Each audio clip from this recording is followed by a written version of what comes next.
الحمد لله رب العالمين والعاقبة للمتقين والصلاة والسلام على رسوله الكريم أما بعد. قال الله تبارك وتعالى في القرآن المجيد والفرقان الحميد: أعوذ بالله السميع العليم من الشيطان اللعين الرجيم. بسم الله الرحمن الرحيم. ولا تقولوا لمن يقتل في سبيل الله أموات بل أحياء ولكن لا تشعرون. صدق الله العظيم. وقال النبي صلى الله عليه وسلم: سيدا شباب أهل الجنة الحسن والحسين، أو كما قال عليه الصلاة والسلام. حضرات سامعین، ایک بار اللہ کے حبیب تاجدار دو عالم احمد مجتبی محمد مصطفیٰ صلی اللہ علیہ وسلم پر بآواز بلند درود شریف پڑھ لیجیے. اللہم صلی علی محمد وعلی آل محمد کما صلیت علی ابراہیم وعلی آل ابراہیم انک حمید مجید. اللہم بارک علی محمد وعلی آل محمد کما بارکت علی ابراہیم وعلی آل ابراہیم انک حمید مجید. شاعر نے عرض کیا ہے کہ آتی ہے صدا کربل کی زمین سے ہم کو ستایا جاتا ہے. آتی ہے صدا کربل کی زمین سے ہم کو ستایا جاتا ہے.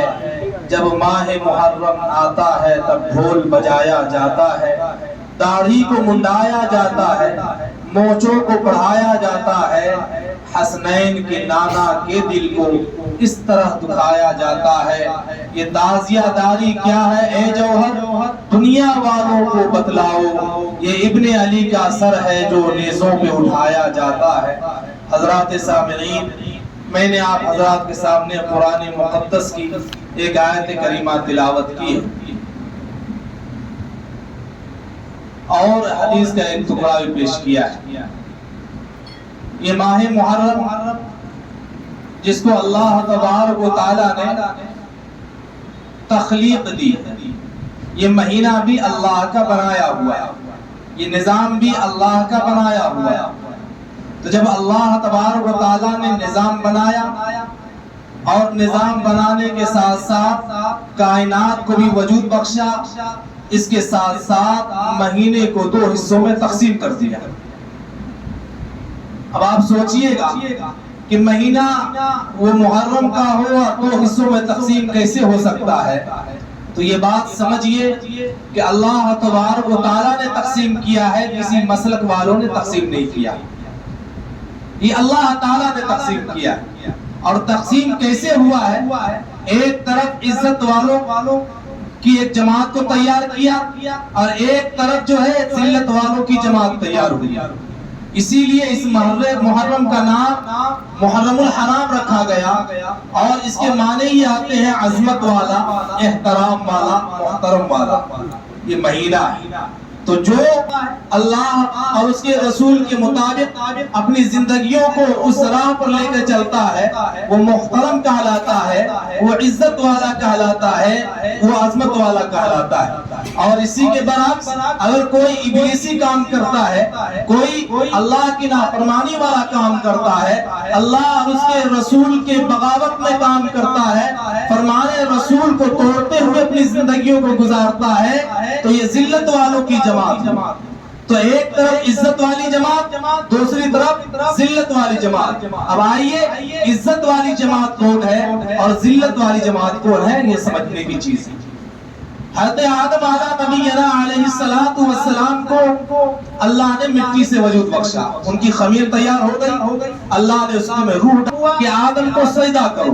تو آدم کو سجدہ کرنے کا جو حکم ملا وہ محرم الحرام کا مہینہ تھا. تو سارے ملائکوں نے سجدہ کیا. اللہ کے حکم کی تعمیل میں وہ لوگ آدم کو سجدے کرنے کے لیے گر گئے. مگر ایک تھا جو اپنے وقت کا عابد کہلاتا تھا، مگر وہ جو ہے اکڑ گیا اور وہ سجدہ نہ کیا. تو اللہ تبارک و تعالیٰ نے کہا اخرج انک رجیم، لعنت اور پھٹکار پڑنے لگی اور قیامت تک لعنت اسے برستی رہے گی. تو ایک طرف فرشتوں نے اللہ کے حکم کی تعمیل کی تو یہ عزت والی جماعت ہو گئی. اللہ نے آدم کو وجود بخشا اور اللہ تعالیٰ نے نبوت کا تاج پہنایا تو یہ محرم الحرام کا مہینہ تھا. اور ایک طرف عابد عزازیل بن گیا، رزیل بن گیا، تو یہ رزیل کی جماعت میں ہو گیا، آدم عزت کی جماعت میں ہو گیا۔ مہینہ کون تھا؟ وہ محرم الحرام کا مہینہ۔ اسی طریقے سے حضرت نوح علیہ السلام کا زمانہ آیا۔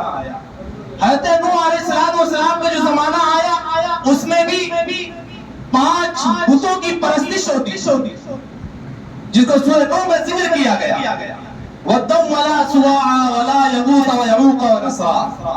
تو حضرت نوح علیہ السلام نے اپنی قوم کو جو سمجھایا، انہیں بتایا، تو ان کی قوم نے کیا کہا کہ یہ میرے باپ دادا کا عمل ہے، یہ میرے باپ دادا کا عمل ہے، اور باپ دادا کو ان کی عبادت کرتے ہوئے میں نے دیکھا، تو اس لیے میں وہی کروں گا جو میں نے اپنے باپ دادا کو کرتے دیکھا۔ حضرت نوح علیہ السلام نے کہا کہ تیرے باپ دادا کا عمل دین نہیں ہوتا، اگر وہ بدعت ہے، بدعتی ہے وہ، اور وہ بدعت والا کام کرتا ہے، گناہ والا کام کرتا ہے، تو وہ اس کا عمل دین نہیں ہو سکتا۔ دین وہی ہو سکتا ہے جو اللہ کا حکم نبیوں کے ذریعے سے پہنچتا ہے، کتابی شکل میں پہنچتی ہے، تو وہی اللہ کا جو ہے دین ہے۔ بزرگوں کا عمل دین نہیں بن سکتا۔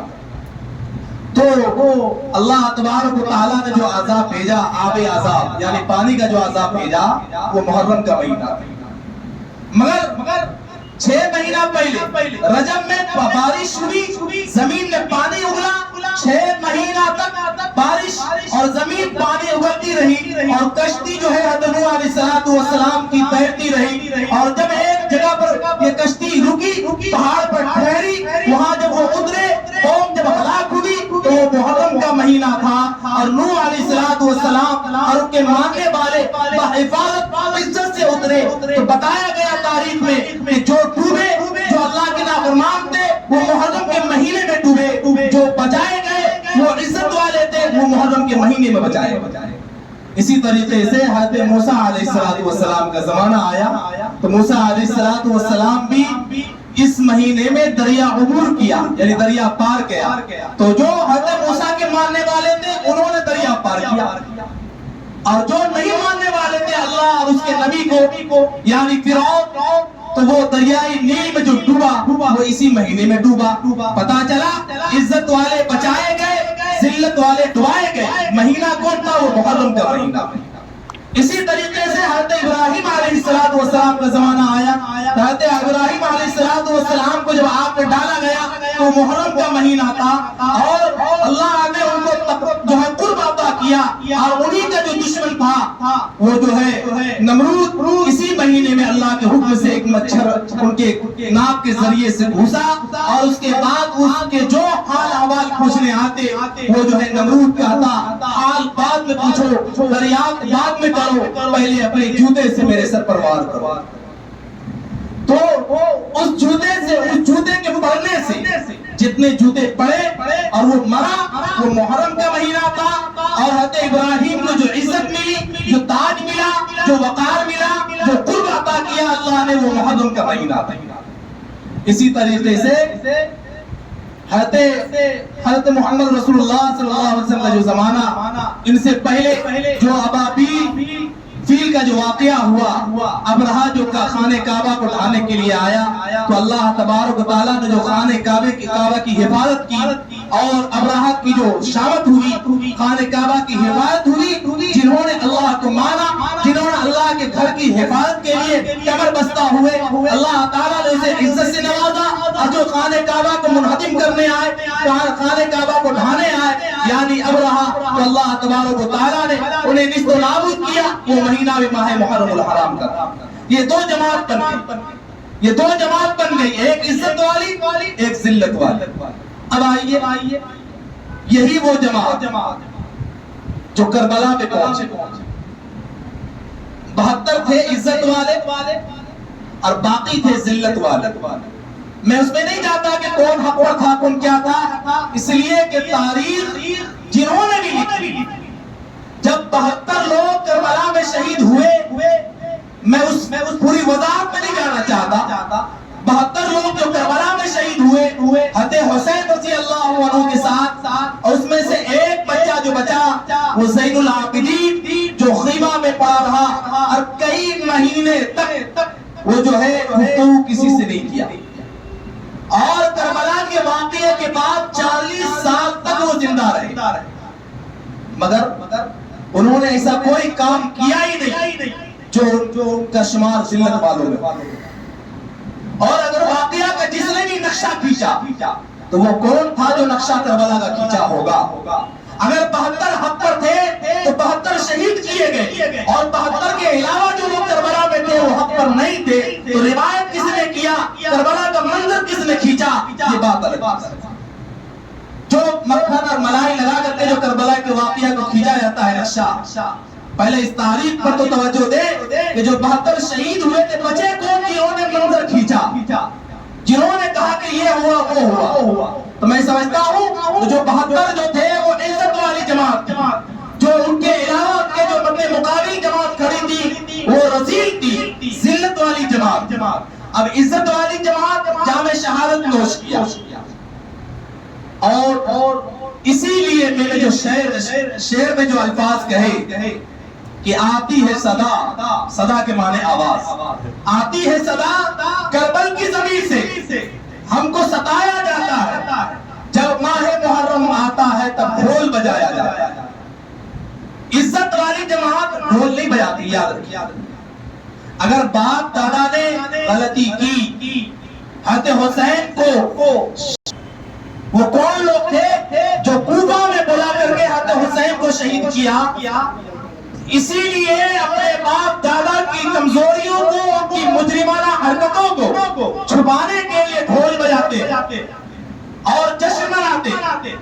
آپ ذرا دل پر ہاتھ رکھ کر تصور کیجیے کہ میرے گھر میں اگر کسی کا انتقال ہو جائے، باپ کا انتقال ہو جائے، ماں کا انتقال ہو جائے، اگر کوئی بچہ گھر کے باہر ڈھول بجانا شروع کر دے تو سماج کے لوگ کہیں گے یہ پاگل ہو گیا، یہ بیوقوف ہے، اس کے گھر میں میت ہے، یہ ڈھول بجا رہا۔ حضرت حسین کی شہادت ہوئی تو ڈھول بجانے والے، تازیہ نکالنے والے حسینی ہو نہیں سکتے۔ یہ حسین کے دشمن کا کام ہے، جنہوں نے اپنے جرم کو چھپانے کے لیے تازیہ بھی نکالا، ڈھول بھی بجا۔ اگر آپ اس تاریخ کو پڑھیں گے نہیں اور کہیں کہ باپ دادا والا عمل ہمارے باپ دادا کرتے آئے ہیں، تو پھر حضرت ابراہیم علیہ السلام کی زندگی کو پڑھیے کہ ان کے باپ بھی بت بناتے تھے، ان کے باپ بھی بت بناتے تھے، تراشتے تھے، خراشتے تھے، بازار میں بیچتے تھے۔ تو ابراہیم بھی تو کہہ سکتے تھے کہ میرے باپ کا یہ عمل ہے، میں بھی یہی عمل کروں گا۔ تو پتا چلا کسی بھی بزرگ کا عمل، کسی بھی پیر کا عمل دین نہیں ہو سکتا، دین وہی ہوگا جو صحابہ سے ثابت ہے۔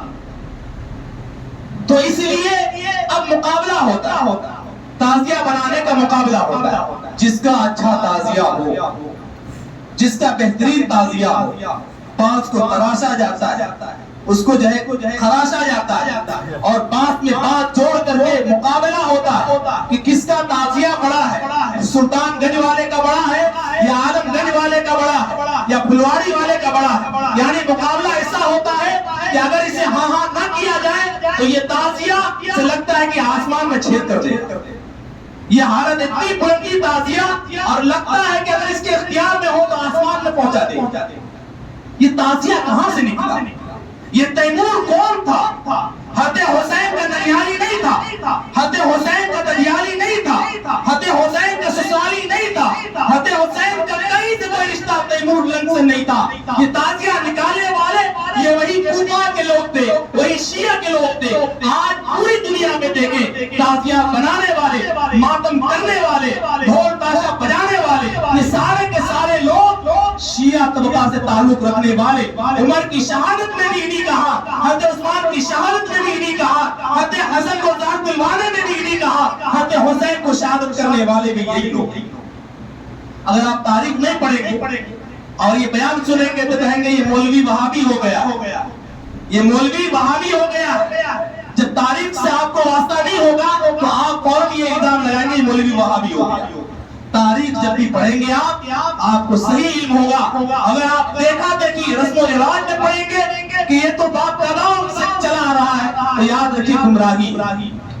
اگر گمراہی سے بچنا چاہتے ہیں تو آپ کو تاریخ کا مطالعہ کرنا ہوگا، آپ کو سمجھنا ہوگا کہ کربلا میں جو شہید ہوئے کیا حضرت حسین کے سسرالی رشتہ دار یا ننیالی یا انہوں نے چادر نکالا یا انہوں نے جو ہے جھنڈیاں لگائی، یہ کام سنیوں کا نہیں ہو سکتا۔ حسینی وہی ہو سکتا ہے جو ان کے پیشانی سے سجدوں کے نشان ظاہر ہوتے ہو، حسینی وہی ہو سکتا ہے جو مسجدوں کو آباد کرنے والے ہو، حسینی وہی ہو سکتا ہے کہ اگر 3 دن کے پیاسے بھی ہو تو اللہ کو سجدہ کرنا نہیں بھولا۔ حضرت حسین کربلا میں اور دشمن کی چاروں طرف سے جو گھیرا بندی، مگر حضرت حسین اس وقت بھی سجدہ کرنے سے باز نہیں آئے، نمازیں پڑھتے رہے، پیاسے ہیں مگر نماز پڑھتے رہے۔ حسینی کا کام ہی ہے۔ آج افسوس ہوتا ہے، چھوٹا چھوٹا بچہ ہے، ہری جھنڈیاں لگائے ہوا ہے، کمر پر جو ہے جھنڈیاں لگائے ہوا ہے، آ حسین واہ حسین یا حسین۔ عجب المیہ ہے، اسے کوئی بتانے والا نہیں۔ اور اب تو حد یہ ہو گئی کہ صرف جھنڈیاں لگی رہتی، اب تو پوری رات باضابطہ بلب لگا کر کے، چوری کا بلب لگا کر کے، اس کے بعد لاٹھیاں کھیلی جاتی ہے، پوری رات لاٹھیاں کھیلی جاتی ہے۔ مسجد کے بغل میں اگر میدان ہے تو پوری رات لاٹھیاں بھاگی جاتی ہے، اذان ہو رہی ہے نماز پڑھنے والا۔ یہ ہے حسینی۔ حسینی وہی ہوگا جو اذان سنے اپنے سارے کام کو روک کر مسجد جائے، کیونکہ حسین کے نانا کا دین یہی۔ آپ کو معلوم ہے کہ حضرت حسین رضی اللہ عنہ اور حضرت حسن رضی اللہ عنہ، یہی 2 شخصیت ہے جس کے کان میں اللہ کے رسول نے اذان دی۔ اس کے بعد آپ تاریخ الٹ کر دیکھیے، اللہ کے رسول نے کبھی پوری زندگی اذان دی۔ کیوں؟ قرآن نے لکھا کہ اس لیے نہیں اذان دی کہ اگر اللہ کے رسول صلی اللہ علیہ وسلم اذان دیتے اور آواز سننے کے بعد کسی کو عذر ہوتا، کوئی کسی مجبوری کے بنا پر مسجد نہیں پہنچ پاتا تو اس کے ایمان میں شک ہوتا، وہ کافر ہو جاتا۔ کیونکہ اللہ کے رسول کا حکم ایسا ہی ہے جیسے اللہ کا حکم ہے، جیسے رسول اللہ کا حکم پہنچا آپ کو حاضر ہونا واجب ہے۔ اسی لیے حضرت حنظلہ رضی اللہ عنہ جن کی شادی ہوئی ہے، رات میں غسل کی حاجت ہے، ادھر جنگ کا اعلان ہوا، رسول اللہ نے اعلان کیا اور اسی حالت میں حضرت حنظلہ جو ہے بغیر غسل کیے ہوئے جنگ میں جو ہے شریک ہو گئے اور پھر وہی شہید ہوئے۔ اور جب اللہ کے رسول نے پتا کیا کہ پتا تو کرو کہ حنظلہ کی لاش کہاں ہے، تو دیکھا کہ آسمان پر سے جو ہے فرشتے لاش لے کر کے آ رہے ہیں اور انہیں غسل کیا ہوا کفن دیا ہوا لے کر کے آ رہے ہیں۔ اللہ کے رسول نے لقب دیا کہ یہ غسیل الملائکہ۔ غسل کی حاجت کی، اللہ کے رسول کی آواز کان تک پہنچی، اب غسل نہیں کیا، فوراً جنگ میں شریک ہو گئے، جنگ میں حاضر ہو گئے، شہادت کا مرتبہ پا لیا۔ فرشتوں نے گوارا نہ کیا، فرشتے انہیں اٹھا کر آسمان پر لے گئے، وہیں غسل دیا، وہیں کفن دے کر کے لے کر آئے۔ اللہ کے رسول نے انہیں لقب دیا کہ یہ غسیل الملائکہ۔ تو اس لیے میرے محترم بزرگوں دوستو، تو یہ کربلا کا یہ منظر اور یہ جھوٹے واقعات کی بنیاد پر یہ لوگ واویلا مچانے والے، یاد رکھیے محرم میں 2 ہی کام کرنے کے۔ آج افسوس ہوتا ہے غلط رسم و رواج نے ہمارے معاشرے میں جگہ لے لیا اور سب سے زیادہ ہماری بہنوں میں، ہماری ماؤں میں کہ محرم کے مہینے میں شادی نہیں کرنا ہے، محرم کے مہینے میں شادی نہیں کرنا ہے۔ کیوں؟ حضرت حسین کی شہادت ہو گئی۔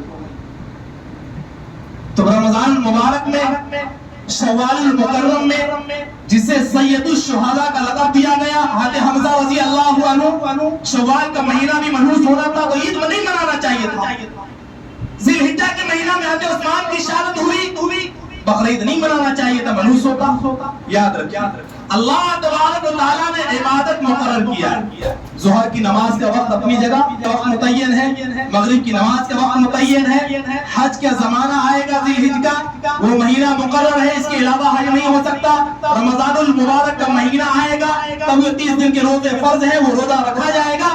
اللہ نے جو ہے عبادت کا مہینہ وقت تاریخ متعین کر دیا۔ اسی طریقے سے زکوٰۃ کی بھی تاریخ متعین کر دی کہ آپ کے پاس پیسہ ہے، سال لگ گیا، جس مہینے میں وہ سال لگے آپ اس کو زکوٰۃ دینا فرض ہے۔ اسی طریقے سے شادی کے لیے شادی عبادت ہے، مگر اللہ نے اس کو قید نہیں کیا۔ رات ہو تب شادی کر سکتے ہیں، دن ہو تب شادی کر سکتے ہیں، صبح کا وقت ہو، شام کا وقت ہو، سوال کا وقت ہو، غروب کا وقت ہو، کسی بھی وقت ہو، شادی کے لیے اللہ نے وقت کو بندش نہیں بنایا. شادی کا کوئی بھی مہینہ ہو, کوئی بھی سال ہو, شادی کیا جا سکتا ہے. محرم الحرام کے مہینے میں حضرت حسین کی شہادت یہ حسن اتفاق کی بات ہے, اور یہ محرم الحرام کے مہینے میں حضرت حسین کی شہادت اس بات کی علامت ہے کہ اللہ نے ان کی شہادت کے لیے اس محترم مہینے کو چن لیا. اس لیے میرے محترم بزرگوں دوستوں, یہ خواب خیالی باتوں کو نکالیے. محرم میں شادی ہو سکتی ہے, منحوس نہیں, کیونکہ اللہ کے رسول صلی اللہ علیہ وسلم نے بھی اس مہینے میں اپنی بھی شادی کی ہے, اپنی بیٹی فاطمہ کی بھی شادی کی ہے. تاریخ بتاتی ہے کہ جو ہے کوئی دن منحوس نہیں ہوتا. اگر منحوس ہوتا تو اللہ کے رسول کے زمانے میں جو حضرت حمزہ شہید ہوئے تو اللہ تعالیٰ فرما دیتا کہ شوال المحرم کا جو مہینہ ہے میرے حمزہ کی شہادت کی وجہ سے ہی منحوس ہو گیا, اس میں شادی نہیں کرتی. اس لیے الیوم اکملت لکم, دین مکمل ہو گیا رسول اللہ کے زمانے میں. اب دین کے علاوہ اگر کوئی بات اپنی طرف سے گڑی جائے گی وہ بدعت. اور بدعت کے بارے میں اللہ نے فرمایا کہ کل بدعت ضلالہ وکل ضلالۃ فی النار. ہر بدعت ضلالت اور گمراہی, اور گمراہی جہنم کی طرف لے جانے والی ہے. اور اللہ کے رسول جناب محمد رسول اللہ صلی اللہ علیہ وسلم نے فرمایا کہ بدعتیوں کی تعظیم کرنا گویا دین کی بنیادوں کے ڈھانوں میں مدد کرنا. من وقر صاحب بدعت فقد اعان علی حرب الاسلام, جس نے بدعتیوں کی تعظیم کی, تعظیم سے مراد یہ ہے کہ جو اس نے عمل کیا اس کی آپ نے تعریف کی, ہاں ٹھیک ہے یہ عمل ٹھیک ہے, گویا اس نے دین کی بنیادوں کو ہلانے میں اس کی مدد کی. اس لیے میرے محترم بزرگوں دوستوں, اللہ کے رسول فرمایا دو کام کرنے ہیں اس محرم میں. ایک عاشورہ کا روزہ 9, 10 یا 10, 11, اور بعض فقہاء نے لکھا ہے کہ 9, 10, 11 رکھنا افضل ہے. اس کے بعد 9, 10 رکھے یا 10, 11 رکھے, اس کے نیچے والے درجے میں ہے. پھر اس کے بعد اگر کوئی ایک بھی روزہ رکھتا ہے وہ بھی ٹھیک ہے, کیونکہ اس زمانے میں جو یہودی ہوتے تھے رسول اللہ صلی اللہ علیہ وسلم نے پوچھا کہ یہودیوں سے کہ تم روزہ کیوں رکھتے ہو مدینے میں, تو تمام یہودیوں نے کہا اسی 10ویں عاشورہ کو ہمارے نبی موسیٰ علیہ السلام کو اللہ نے فرعون کے ظلم سے نجات دے کر کے اور فرعون کو جو ہے دریائے نیل میں غرق کیا تھا, اسی شکرانے میں ہم لوگ روزہ رکھتے ہیں. تو اللہ کے رسول نے فرمایا کہ تم سے زیادہ ہمیں جو ہے ان کی اتباع کرنے کا حق ہے, لہذا ہم بھی روزہ رکھیں گے. اگر میں اگلے سال زندہ رہا, اللہ کے رسول نے یہ فرمان ہے کہ جب میں اگلے سال زندہ رہوں گا تو میں 2 روزہ رکھوں گا. صحابہ نے بھی اس پر عمل کیا, 2 روزہ رکھ کر کے, کیونکہ کفار سے مشابہت نہ ہو جائے, یہودیوں سے مشابہت نہ ہو جائے, اس لیے اللہ نے 2 روزہ رکھنے کا حکم دیا. کیونکہ وہ اس زمانے کے یہودی تھے تو روزہ رکھتے تھے, آج کا یہودی وہ ایک روزہ بھی نہیں رکھتا ہے. اس لیے فقہاء نے کہا اگر کوئی ایک روزہ بھی رکھ لے تو کوئی قباحت نہیں ہے, کوئی مکروہ نہیں ہے,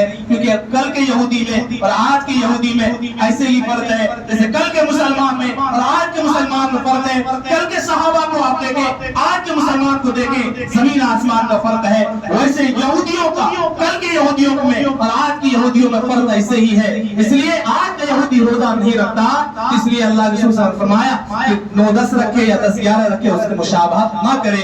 اور آج یہودی نہیں رکھتا ہے, کوئی ایک روزہ بھی رکھ لے تب بھی وہ جو ہے سنت نبوی ادا ہو جائے گا. دوسری چیز کا فرمایا کہ اس محرم میں اپنے گھر والوں پر اپنی وسعت کے مطابق خوب خرچ کیجیے, فراخ دلی سے خرچ کیجیے, یعنی اچھا کھانا بنوائیے, خود گھر والوں کو کھلائیے اور اپنے پڑوسیوں میں جو لوگ غریب ہیں انہیں کھلائیے.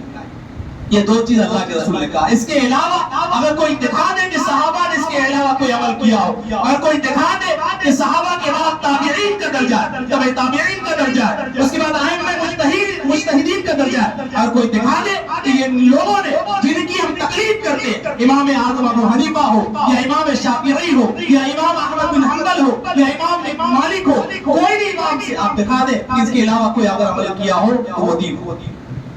تو نبی کی سچی اتباع کرنے والے صحابہ اور ان کی سچی اتباع کرنے والے یہ تمام تابعین تبع تابعین ہیں. یہ دین ہم تک جو پہنچا ہے انہی حضرات کی قربانی.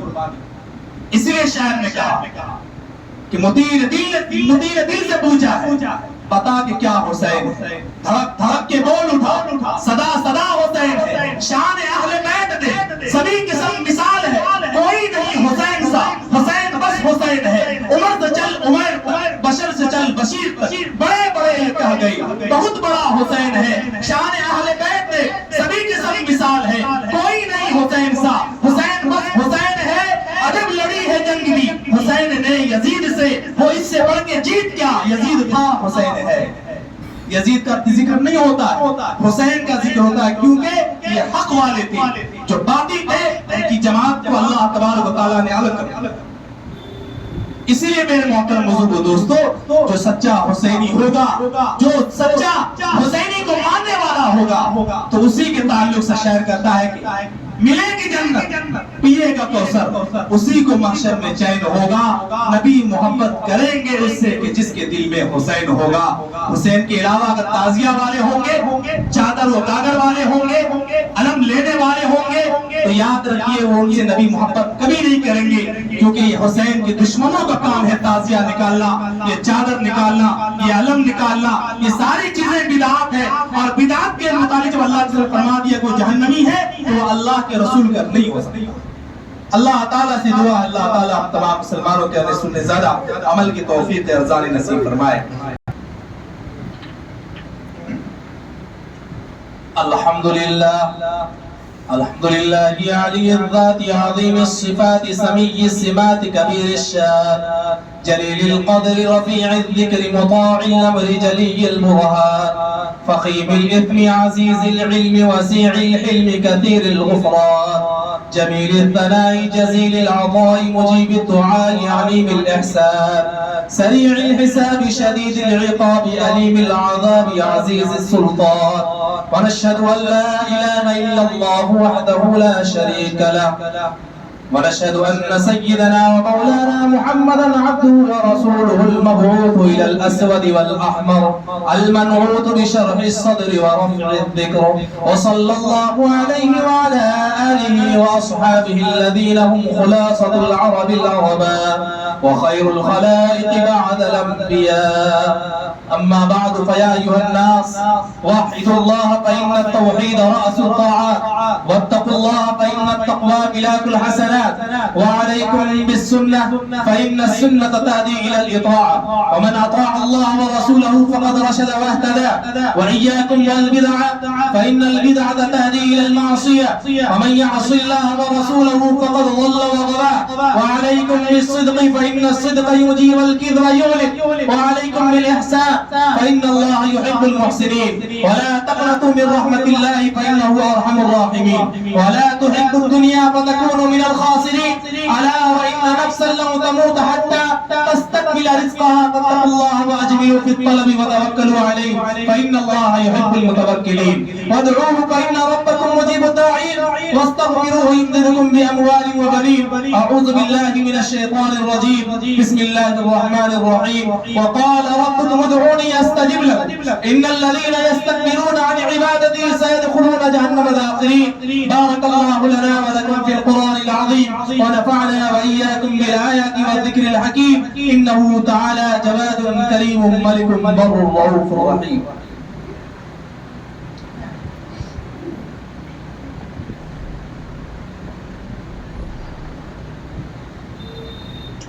إن الحمد لله نحمده ونستعينه ونستغفره ونؤمن به ونتوكل عليه ونعوذ بالله من شرور أنفسنا ومن سيئات أعمالنا من يهده الله فلا مضل له ومن يضلل فلا هادي له ونشهد أن لا إله إلا الله وحده لا شريك له ونشهد أن سيدنا وشفيعنا وسندنا ومولانا محمدا عبده ورسوله قال الله تبارك وتعالى إن الله وملائكته يصلون على النبي يا أيها الذين آمنوا صلوا عليه وسلموا تسليما اللهم صل على محمد عبدك ورسولك وصل على المؤمنين والمؤمنات والمسلمين والمسلمات الأحياء منهم والأموات إنك سميع قريب مجيب الدعوات اللهم انصر من نصر دين سيدنا محمد صلى الله عليه وسلم ولا تجعلنا منهم عباد الله رحمكم الله إن الله يأمر بالعدل والإحسان وإيتاء ذي القربى وينهى عن الفحشاء والمنكر والبغي يعظكم لعلكم تذكرون اذكروا الله العلي العظيم يذكركم وادعوه يستجب لكم